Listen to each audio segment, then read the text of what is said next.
So today, anyway, a group of us have handed in a letter of concern to the Taoiseach's office in relation to the speed, the reach and the negative impact that the gambling industry and its funded charity, the Gambling Awareness Trust, are having in Ireland.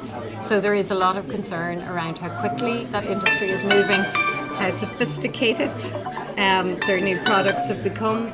And they're selling addictive products very quickly and in a very sophisticated way, and their funded charity is moving into funding addiction services here, funding Family Resource Centre here, having a partnership with the GAA. So we're seeing them move rather quickly, and I suppose what we're trying to say is it's time for government to press the pause button and to take a look at this and to take action to mitigate the risks and to address the conflicts of interest that emerge between the interests of the gambling industry and public health. And do you know anything about the gambling control bill or the gambling regulation bill that's going through the Oireachtas at the moment? We do, but the gambling bill seems to be moving rather slowly, and I suppose given that it's moving rather slowly, the Gambling Awareness Trust has sort of established itself as the go-to in terms of being a think tank, a policy place. It has also established itself very quickly as a funding organisation for the community voluntary sector, and we're really concerned about that. We've raised that with the HSE. The HSE have a very good, very clear conflict of interest policy in relation to the alcohol industry, and when we took on the Drink Aware schools-based programme last year, the HSE showed great leadership on that as government, and what we're saying is those exact same conflict of interest issues emerge here in relation to the gambling industry, and government need to act on that. How's it going? Can you introduce yourself to our listeners first, please? Hi, I'm Mark Petticrew. I'm a Professor of Public Health at the London School of Hygiene and Tropical Medicine in London, and I have a particular research interest in the influence of harmful industries like the gambling industry in schools, both in the UK but in Ireland and other countries as well. How are you getting on? I know you have a gambling regulator in the UK, don't you?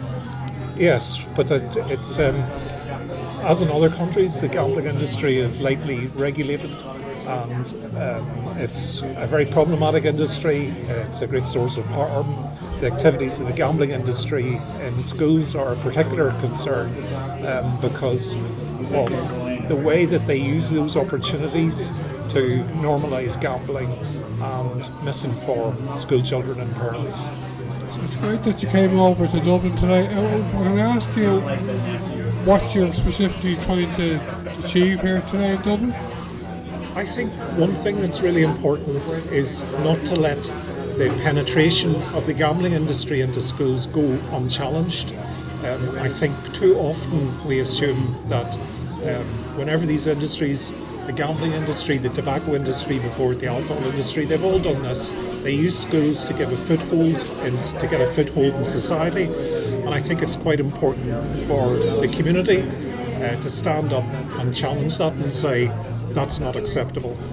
We don't let the tobacco industry into schools, but somehow it's become acceptable for the gambling industry to be attempting to influence children's minds and influence teachers. And the reasons why they might do this are that it allows the gambling industry to try to appear to be good actors. And I mean, it shouldn't need to be said, but the gambling industry is not an expert in education. It's an expert in selling harmful products. So I think it's quite important not to let these sorts of harmful activities and this sort of manipulation of the public go unchallenged. I suppose the other thing to say is that we know from research that we've done that whenever the gambling industry has access to school children, we've done some analyses in the UK, it's fairly clear that they use it to normalise gambling and to promote misinformation about the harms of gambling. So I think it's sometimes tempting to assume that resources are limited, so it's all good that other people can contribute. The sort of contribution that the gambling industry makes is a deeply harmful one. I'll just ask you, Paula, are the gambling industry, I know, as you said, Drink Aware up until a few months ago last year, we're doing programmes in schools. Are the gambling industry's body doing awareness programmes in schools, do you know? At a distance. So what we're seeing here is actually a very sophisticated approach.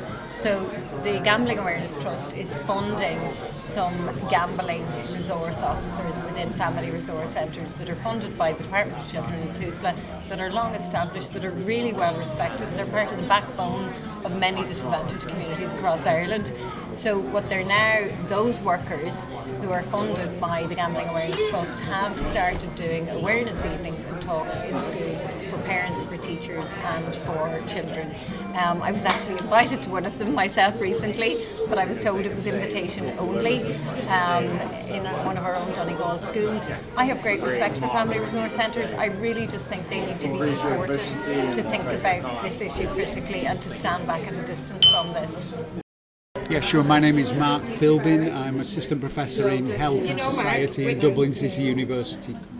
Okay, and I was talking to a colleague from the University of the UK. Can you tell me, are you here for the same kind of reason? Exactly the same reason. And I think really to add to what has already been said, there's a kind of pattern here around a number of sectors, which is that issues of access, issues of availability, issues of marketing, the range of things that make a particular product accessible and available, that is a big factor in how much that product is actually going to be used. And there's a strategy that goes across a whole range of fields. What hasn't been made, like the opioid epidemic in the United States is another example, as well as the kind of alcohol industry, the tobacco industry, some elements of the food industry, which is to make something available and accessible to see a pattern of expanding usage, and then to kind of somehow translate that into a problem of individuals and their own responsibility. And the Gambling Awareness Trust, part of the thrust, this is a fairly standard kind of approach, which is to be a source of a problem by making something available and more available. And in the case of gambling, in terms of things like apps and online products and so on, fruit machines in betting offices and so on, make it more and more available, see more and more people use it, and then to convert that into a problem of individuals who just need to be more responsible in the way that they use it. Time and time again we see that that's a totally inadequate way of dealing, with a particular public health or social issue. So that's the big problem I have with the Gambling Awareness Trust and the gambling industry that stands behind it. At the end of the day, the work that they do serves to legitimate the business that they're in. So that's probably about as much as I want to say about it. Just last year, for a few years, yourselves, Paula, in the Alcohol Forum, calling for the alcohol industry for the Drink Aware organisation not allowed to present skills, and you were successful in that. So, what specifically are you calling for? The government body not to have any power? What we're calling for is for the gambling industry to be treated like a business that's in the business of making profit for its shareholders. What we want the health agencies, the Department of Health, the Department of Children, the Department of Education, to meet what their job is. And their job is to protect children, to protect health, to protect, the interests of the people of Ireland. So we want to see that separation out of those things, and we're saying very clearly that we want government to remove the necessity for addiction services in Ireland to be accepting money from the gambling industry. We want to remove the necessity for, family resource centres responding to the problem of gambling by taking money from the gambling industry. So the responsibility for those things does not lie necessarily at the door of the groups and organisations that are accepting the money. They lie at the door of government, who have failed to regulate that industry, who have failed to put in place restrictions around advertising, restrictions around age gating, and all of those things. And government's job is to fund addiction services in this country. It is not the job of the industry that has created the problem in the first place.